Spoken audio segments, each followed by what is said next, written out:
Chapter 8. Joe and the Magic Snowman. Moonface was most upset to see Joe disappear. "I told him not to, I told him," he groaned. "You didn't," sobbed Fanny. "Your mouth was full of toffee, and all you could say was oodle oodle oodle, and how could we know what that meant?"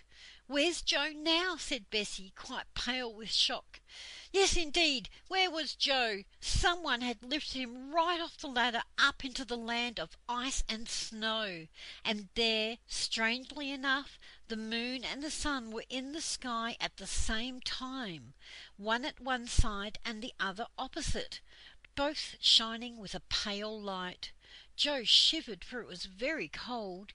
He looked to see what had lifted him off the ladder, and he saw in front of him a big strange creature, a snowman. He was just like the snowmen Joe so often made in the winter time, round and fat and white, with an old hat on his head and a pipe in his mouth. "This is luck," said the snowman in a soft, snowy sort of voice. "I've been standing by that hole for days waiting for a seal to come up, and you came." "Oh," said Joe, remembering that seals came up to breathe through holes in the ice. "That wasn't a water hole, that was the hole that led down the faraway tree. I want to go back, please."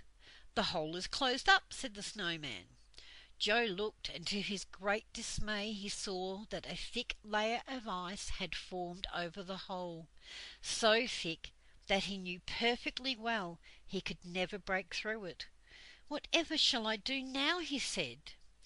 "Just what I tell you," said the snowman with a grin. "This is splendid. In this dull and silent land there is nothing but polar bears, seals, and penguins. I have often wanted someone to talk to."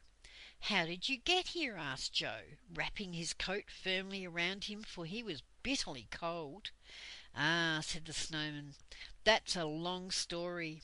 I was made by some children long ago, and when they had finished with me they laughed at me and threw stones at me to break me up. So that night I crept away here and made myself king." "But what's the good of being king if you've only bears and things to talk to? What I want is a jolly good servant who can talk my language, and now you've come." "But I don't want to be your servant," said Joe indignantly. "Nonsense," said the snowman, and he gave Joe a push that nearly sent him over. Then on big flat snow feet he moved forward to where there was a low wall of snow. "Make me a good house," he said. "I don't know how to," said Joe.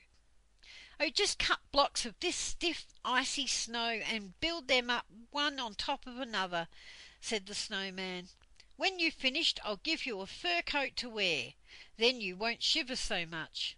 Joe didn't see that he could do anything but obey, so he picked up a spade that was lying by the wall and began to cut big bricks of frozen snow. When he had cut about 20 he stopped and placed them on top of one another till one side of the round house was made. Then he began to cut snow bricks again, wondering all the time how in the world he was ever be able to escape from this strange land. Joe had often built little snow houses of soft snow in his garden at home during the winter. Now he made a big one, with proper snow blocks, as hard as bricks. He quite enjoyed it, though he did wish the girls were there too. When he had finished it and made a nice rounded roof, the snowman came shuffling up. "Very nice," he said, "very nice indeed. I can just get in, I think." He squeezed his big snow body inside and threw out a fur coat for Joe, made of white polar bear skin. Joe put it on very thankfully.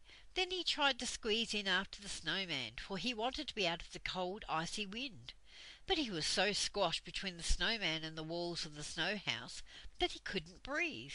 "Don't push so," said the snowman disagreeably. "Move up." "I can't," gasped Joe. He felt quite certain that he wouldn't be pushed right out of the snow hut through a hole in the wall. "I can't," gasped Joe. He felt quite certain that he would be pushed right out of the snow hut through a hole in the wall. Just then came a curious grunt at the doorway. The snowman called out at once, "Is that you, Furry?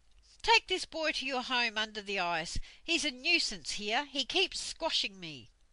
Joe looked up to see who Furry was, and he saw a great white bear looking in. The bear had a stupid but kind look on his face. "Oomph!" said the bear, and pulled Joe out into the open air. Joe knew it was no use to struggle.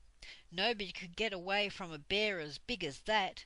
But the bear was certainly kindly. "Oomph!" he said to Joe in a loud grunting noise. "I don't know what you mean," said Joe. The bear said no more. He just took Joe along with him, half carrying the little boy, for Joe found the way very slippery indeed. They came to a hole that led under the ice and snow. The bear pushed Joe down it, and to Joe's enormous surprise he found there was a big room underneath, with 5 bears there, big and little. It was quite warm there too. Joe was astonished, for there was no fire, of course, and he could hear peacocks in the background. "Oomph!" said all the bears politely. "Oomph!" said Joe. That pleased the bears very much indeed. They came and shook paws with Joe very solemnly and oomphed all over him. Joe liked the look of the bears much more than he liked the look of the snowman. He thought perhaps they might help him to escape from this silly land of ice and snow. "Could you tell me the way back to the faraway tree?" he asked the bears politely and clearly. The bears looked at one another and then oomphed at Joe. It was quite clear that they didn't understand a word he said. "Never mind," said Joe with a sigh, and made up his mind to put up with things till he could see a way to escape. The snowman was a great nuisance. No sooner did Joe settle himself down for a nap, leaning his head against the big warm body of a bear, than there came a call from the snow house. "Hey, boy, come here and play dominoes with me." So Joe had to go and play dominoes, and as the snowman wouldn't let him come into the hut because he said he was squashed, Joe had to sit the doorway and play, and he nearly froze to bits. Then another time, just as he was eating a nice bit of fried fish one of the bears had kindly cooked in oil for him, the snowman shouted to him to come and make him a window in his house, and Joe had to hurry off and cut a sheet of clear ice to fit into one side of the snow house for a window. Really, that snowman was a perfect nuisance. "I wish to goodness I'd never peeped into this silly land," thought Joe 100 times. "It's a good thing the bears are so nice to me. I only wish they could say something else besides oomph." Joe wondered what Bessie and Fanny were doing. Were they very upset when he didn't come back? Would they go home and tell their father and mother what had happened? Bessie and Fanny were upset. They were in a great fright too. It had been dreadful to see poor Joe disappear through the cloud like that. Moonface looked very solemn too. He could speak quite well now that he had swallowed all his toffee. "We must rescue him," he said, his face shining like the full moon. "How?" asked the girls. "I must think," said Moonface, and he shut his eyes. His head swelled up with the thinking. He opened his eyes and nodded his head. "We'll go to Goldilocks and the 3 bears," he said. "Her bears know the bears in the land of ice and snow. She might be able to help Joe that way." "But where does Goldilocks live?" asked Bessie in wonder. "I thought she was just a fairy tale." "Good gracious, no," said Moonface. "Come on, we'll have to catch the train." "What train?" asked Fanny in astonishment. "Oh, wait and see," said Moonface. "Hurry now, go down the slippery slip and wait for me